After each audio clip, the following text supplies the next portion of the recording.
Hey, what's up guys? This is going to be another Android Studio beginner tutorial, and in this tutorial I'm going to show you how to use a ListAdapter. So a ListAdapter is for using a list view if you need like multiple columns or want to create like a custom view like this right here. So you can see in this list view we have like a person's name, their birthday, and then their sex, and basically it's just a bunch of text views in a single list item view. I'm going to be doing a two-part series. In the first part, I'm going to show you how to build a list adapter, just like a basic list adapter. And in the second part, I'm going to show you how to get this scrolling animation in here. So you can see when I scroll up and down, it kind of loads the next item. And I'm going to show you how to use the current best practice for loading a lot of list items. Because if you have a lot of list items, it can cause lag in your main UI thread. And I'm going to show you one example of a design pattern that helps you make sure that your list views load very quickly. So we'll start by creating a new project. I'm just going to call it ListAdapter, and we'll go next, and that's fine. Use empty activity, that's fine, and finish. Okay, we'll start by building our layout files. So we'll go into activity main, which is already open here, and we'll get rid of this hello world text, and let's get rid of this padding also. And then let's go to the design tab, and let's just throw in a list view. So grab the list view, throw it in the top left hand corner, and let's go back to the text tab, and we just need to give it an ID. So we'll just call it list view, and we're actually done in activity main. That's all we need to do in here, so we can close it. And now we're going to create the custom view for the list items. So we'll go to create a new layout resource file, and we'll call it the adapter view layout. And I've already built this view ahead of time, so I'm not going to waste time typing it out here. So here it is. I'll go over it quickly. Basically, we have a linear layout, a horizontal orientation linear layout, and we use something called a weight sum to distribute where the items are going to be in the horizontal layout. So the first item is a text view, and it's going to contain, this is kind of the opposite of what you would think. You say that the layout weight is 66.6. So 66.6 is 2/3 of 100. But really, this is only occupying 1/3 of the 100. So it's kind of like the opposite of what you would think. You create a weight sum of 100, say that this is 66.6% of it, which is 2/3, but really you only get 1/3. So it's kind of sounds confusing, but if you do it a few times, you'll definitely understand. Then the second item in the horizontal linear layout is another linear layout. And we're going to say that this occupies the rest of the horizontal linear layout out here. So our weight sum is 100. This one is set to 66.6. This one is set to 33.3. But really, this will occupy 2/3, and this will occupy 1/3. Then inside of the linear layout here that's going to occupy 2/3, we have another two text views, which are just stacked on top of each other. And this linear layout is different from this one because it's a vertical orientation. This one's horizontal. And for the naming conventions, I just use text view 1, text view 2, and text view 3.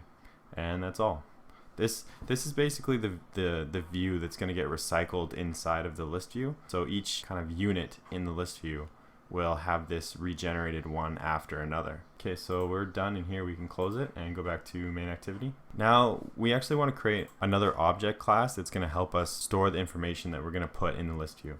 So if we go back to our adapter view layout, actually I'll pull up the PowerPoint that I made here. So we know that we're going to need a space for a name, a birthday, and a sex. So we want to create an object class that's going to store those variables. We need it to store a name, a birthday, and then whether they're male or female. So we'll create a new Java class. I'm going to call it person, and then we just need 3 variables. So we have name, birthday, and sex. Then we just hit Alt Insert to insert the default constructor. Select all of these. I actually want name at the front. There we go. Then we just do Alt Insert again. Go to getter and setter. Select all the getter and setter methods, and we're done. So now this is going to be our object class that stores the people that we're going to display in our list view. So we can close that. Okay, let's start. Before we create the list adapter, let's start writing code in main activity. So first thing, as always, is create the log, and then we'll go down to onCreate.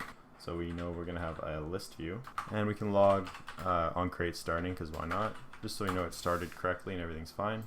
Now we're going to create our person objects. I created a whole bunch ahead of time, so you don't have to sit here and watch me type out a whole bunch of people. So here's all of our person objects. We have The names of the objects are just going to be denoted by the person name. So you can see that like John matches John, Steve matches Steve, and then you have their birthday, and then you have their sex. I got up to Matt, and I got tired of changing all the parameters, so I just copied and pasted Matt a whole bunch more times, just so we can see that like the full screen of the demo gets taken up. So now we're going to create an array list, and the array list is going to hold person objects. I'm going to call the array list people list, and you can see here that it takes person objects.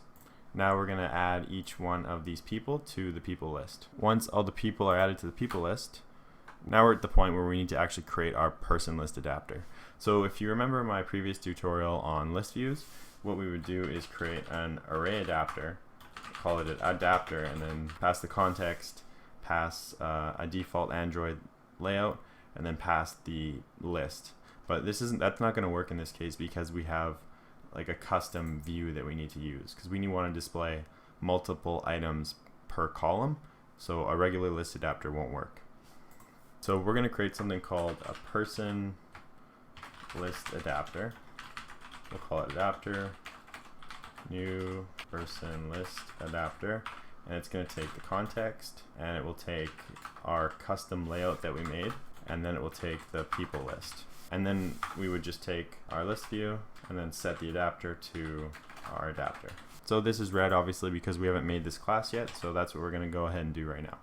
So just copy this, go up and create a new Java class, paste it in there, and we need to extend array adapter, and then pass our object type in here, which is going to be person, and now we can start building our adapter. We just need a couple things up top here. We're going to need our tag and our context. Now I'm going to press Alt Insert and insert the default constructor.